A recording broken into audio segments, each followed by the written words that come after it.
加拉太書4章1至7節。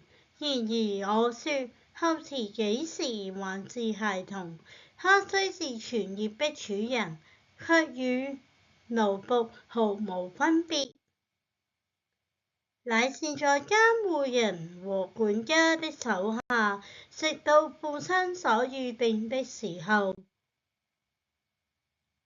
我們也是這樣，為孩童的時候受奴役於世上的巫學之下，乃及至時好滿足，神就差他的兒子由女子所生，且生在律法以下，要把律法以下的人贖出來，好叫我們得着兒子的名分。而且你們是兒子，神就差出他的兒子的靈進入我們的心，呼叫阿爸父。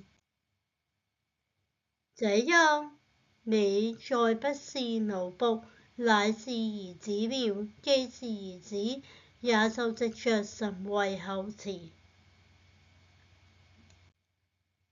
歡迎大家 like、subscribe 同埋 share 我嘅 YouTube channel。You are welcome to like, subscribe and share my YouTube channel. Thank you.